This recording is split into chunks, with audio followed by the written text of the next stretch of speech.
Hey, welcome to my first YouTube video ever. If you don't know who I am, my name's Millie, and I did this dragon makeup tutorial and I filmed it, and it was my first time making a prosthetic out of foam latex, and it went a little wrong, but it came out alright, so if you want to see how I did it, you can just watch this video.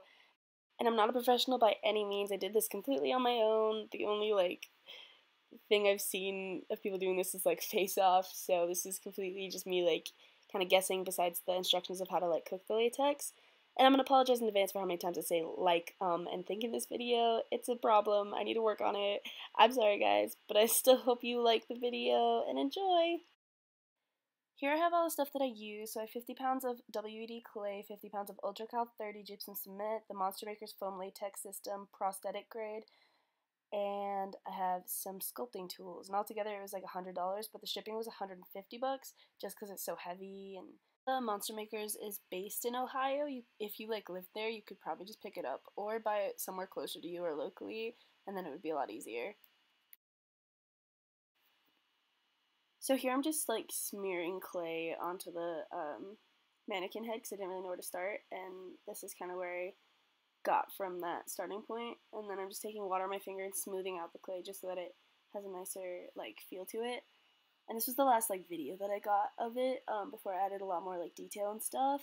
But this was the first time I did it, and it dried and fell off and shattered on the floor. So I had to do it again, which was really annoying. And I didn't do as much detail because I didn't want to spend as much time, which sucks. But yeah, I didn't let it dry all the way the second time I did it. And then this is my dad just mixing up some of the cement because he didn't trust me to do it. And honestly, I don't trust me to do it.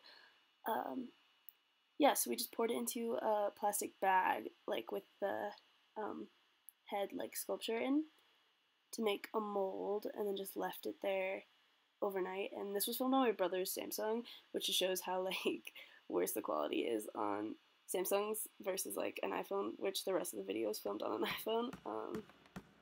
So yeah. And then my dad's just cracking it open for me because I'm a weak ass bitch and I can't do that myself.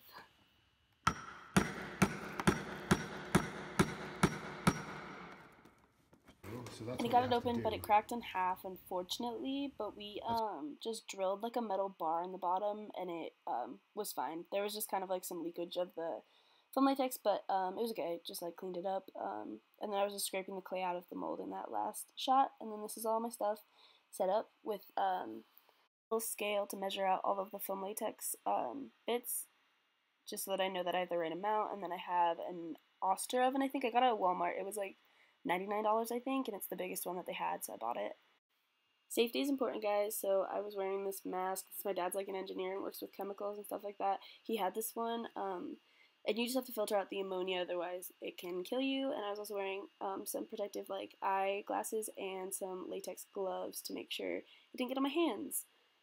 And so here I'm just pouring out how much I needed of all the little bits, I guess. I don't know what to call that. Yeah, and then I just poured it all into a bowl and mixed it together before pouring it into my mold. And here I'm just painting some mold release onto the inside of my mold to make sure that the foam latex will come off once it's done cooking in the oven. And then I poured the foam latex mixture into my mold. I put a little bit more in, not just how much you see in this clip. And then I put the mannequin head inside of the mold and pushed it down to make sure it was in all of the right places before putting it in the oven. And I left it in the oven for about 2 hours, and I made sure I had a fire extinguisher just in case it lit on fire. I don't think that's really that probable, but just in case, safety. And then this is me just trying to peel it out, and it was kind of hard with just one hand, but I didn't want to rip it or anything, but it did come out pretty easily, and I think that was because I had the mold release on. And yeah. So this is how my mask turned out. I only did half a face, as you could probably see when I was sculpting it and stuff. But I'm just painting it with some Maron Fantasy Effects body paint, and I had it in brown, black, and gold, and I kind of just mixed them together to make a bronzy, sparkly kind of color. And I got those for $2 a piece from facepaint.com, and that's why I love facepaint.com, because it has a ton of special effects makeup that you can get at a discounted price. And here I'm just going in with a darker brown to fill in all the little crevices and lines to add a little bit more dimension to it. And this is what it looked like after I put on all the body paint and filled in all the lines with body paint. And so then I put a ton of Maron setting powder on it and then brushed it off and it looked like this. And then after that I went back over it with some dark brown eyeshadow to fill in the lines again just because they turned a little bit gray with the powder. And then here I'm just like lining it up on my face, making sure it fits right. And I put on a blonde wig, obviously. I'm not this blonde in real life.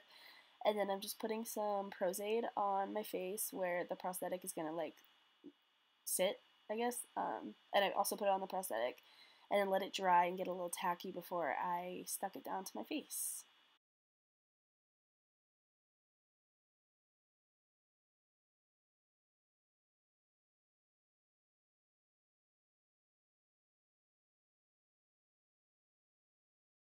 And then I just went around the edge of the prosthetic with some more Prosthetic to make sure that none of the edges were sticking up. I avoided my mouth. I don't know if you're supposed to, but I thought it would just be safe to not put it on my lips. And I have really sensitive skin, and Prosthetic didn't like make me break out or like have an allergic reaction or anything like that, so I love that stuff. And then I'm just taking some Maron, like I think they're called like color cups or something like that. It's the black one. Putting it all around my eye, and I also put some black eyeliner in my waterline and tightline to make it all like super black. And now I'm just going in with some of the Marc Jacobs Remarkable foundation in 14 Ivory Medium. I shook it up first just to make sure it was all like not separated or anything like that. This was supposed to be like natural, but I can never go light-handed on foundation. I don't know why. It just doesn't happen ever. So yeah, but I'm just doing like a super light makeup look besides the foundation on the other half of my face. And now I'm putting some of the Wet n Wild Photo Focus Concealer in Light Ivory under my eye and just blending it out with a damp beauty blender.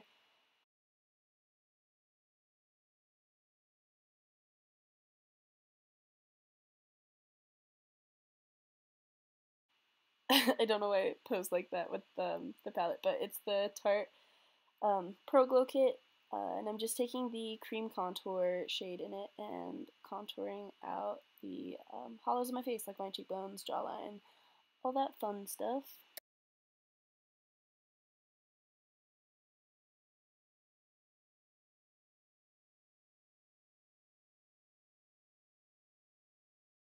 And now I'm just taking the Tarte Pro Amazonian Clay Palette and doing my eyebrows with that.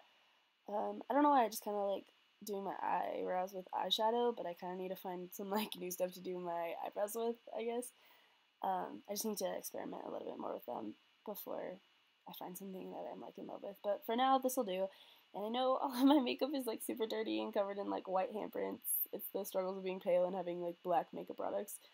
Um, but now I'm just going in with the highlighter. The I think it's called Strobe or something. I don't know. It's the lightest one, and just putting that everywhere. I'm putting that pretty much all over my entire face. Yeah, this is how it turned out. I'm pretty happy with it as like a first attempt at making a prosthetic. I know what not to do now.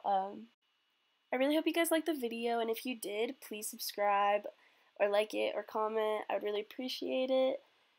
And you can follow me on my Instagram for more makeups like this, and I'll have all the products that I use linked down below in the description. And thank you so much for watching. Until next time, guys. Bye.